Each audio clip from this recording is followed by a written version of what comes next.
I'd hasten to add it wasn't 15 seconds, it was 30 seconds, it was 15 minutes. And it didn't happen in China, it happened in Malaysia.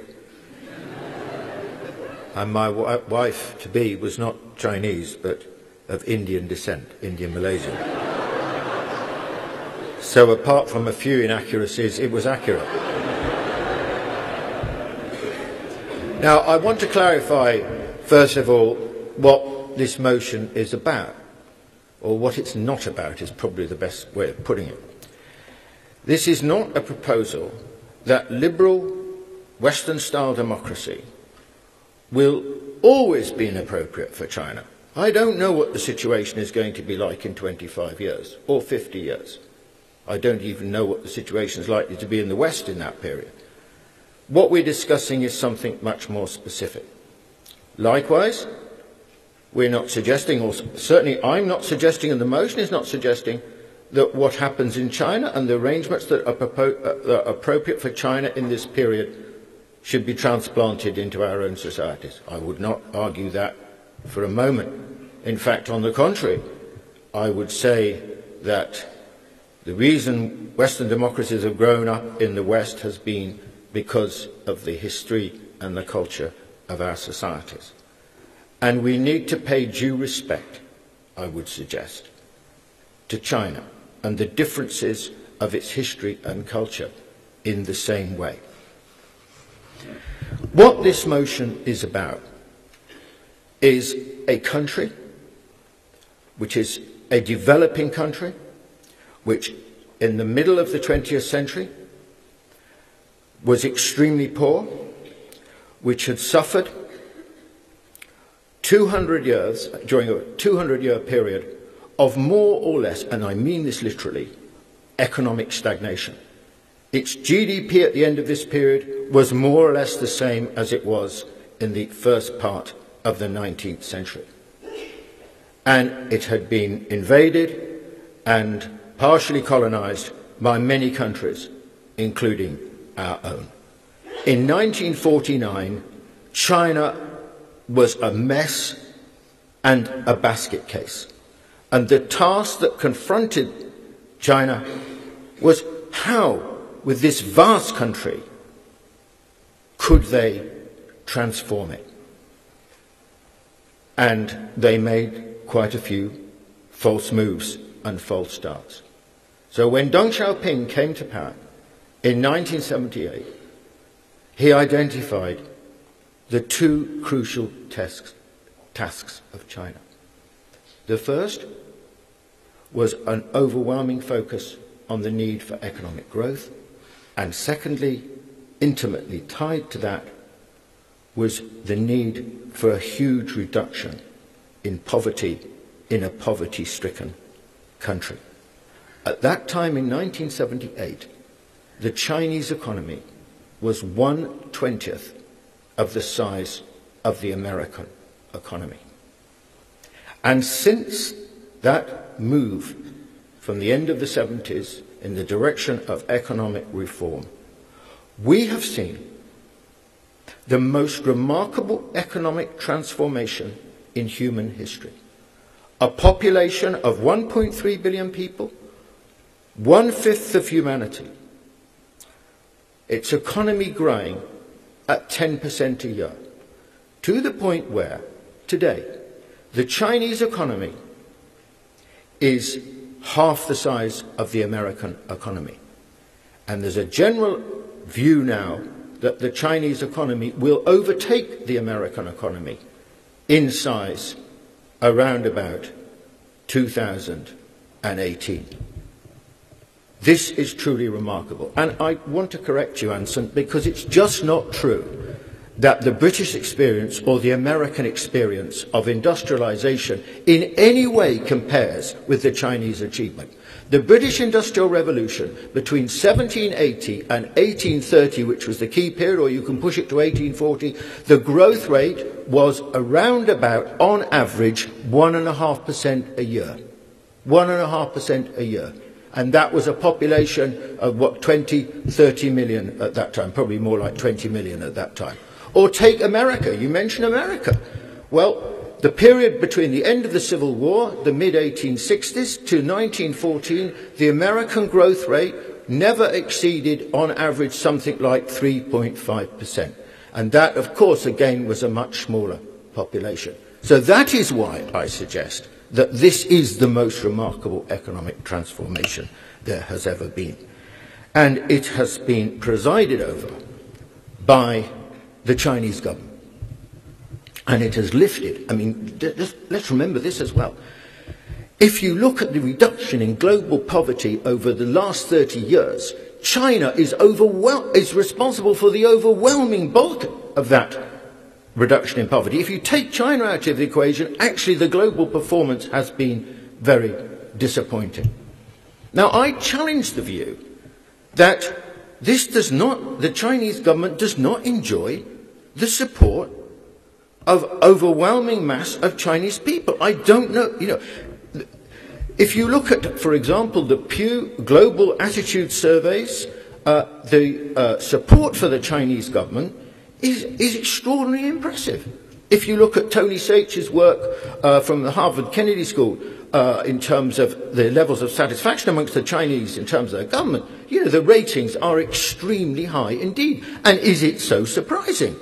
If your living standards are growing, as they have been now for a while, at roughly the same pace of economic growth, 10% a year, then, it's quite likely that your population is going to be rather pleased with government. And I challenge the idea also that, the political of course, there are many things that are different from what we're used to, which we would certainly object to. But the idea that the sort of political atmosphere, the political environment is frozen is a mistake. I mean, the idea that you said dissent is crushed. Excuse me, I mean, there are about 150,000 mass incidents every year in China in which people, which mainly consists of farmers objecting to what they regard to be the illicit seizure of their land by local government, flogging it off to property developers, and these actions are they're reported in lots of places, and they take place, and it's not true that they're all suppressed. And sometimes when there is suppression, like in Wuhan, actually the authorities are forced to retreat. Or take the wave of strikes in Guangdong province and along the eastern coast in Shanghai in 2010 and 2011. Tens and tens of thousands of people on strike. And they were not suppressed. They were allowed to happen. And the result? Huge wage increases. The minimum wage in Beijing was increased during that period by 30%, Shanghai roughly similar, and so on. Huge lift in living standard. So it's not good enough, to be frank, to paint China as this sort of autocracy with a central government which suppresses everything. There has been a huge shift in the personal freedoms of the average Chinese since the death of Mao. You've only got to go to Shanghai or to Guangzhou or to Chengdu and you can see it on the streets. And it's not true that everything is censored. Actually, the censorship in China is much lighter than it used to be, much lighter. And the access to information, sure, there are controls on the internet, but quite frankly, if you want to, you can get round them. So this is a society which is throbbing, actually, and it's vibrating with debate, contrary to the picture that Anson has presented, which is a very common picture presented to Western audiences. I wanted to just say something else. You see, my concentration in what I want to say is really about China as a developing country. Now, let's take a comparative example, India. In 1950, which has got, in many ways, a most impressive democracy, in 1950, the Chinese economy and the Indian economy were more or less the same size. Today, the Chinese economy is 4 times the size of the Indian economy. Why? Because the economic strategy pursued by the Chinese has been far more successful than the strategy which has been employed by India. And India has a great problem. It's got a most impressive democracy, which is what we celebrate, and an extremely corrupt and inefficient state which cannot deliver. In other words, in that sense, it's opposite to China. And the poverty reduction in China has been far, anyone who goes to China and goes to India can see this, has been far more successful than anything that has been achieved in India. Now, I think also we need a bit of humility about this. China is a huge, as Weiwei pointed out, huge country on a scale that is unimaginable to us in the West. So its task has been it has been an industrial revolution, essentially. Economic takeoff, as Rostow described it. The shift from the countryside to industry. Around the time of Deng Xiaoping, it was not much more than 20% of the population lived in the urban centres. Today, it's 50%. Now, what was the situation politically, in the West, in Europe, in the United States, when we were having our industrial revolutions? How many Western countries were democracies at the time of their industrial revolutions? Shall I tell you how many? Zero. Zero.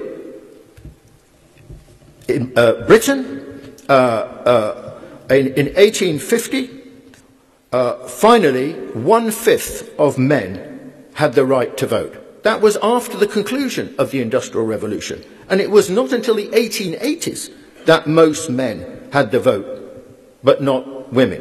Or take America.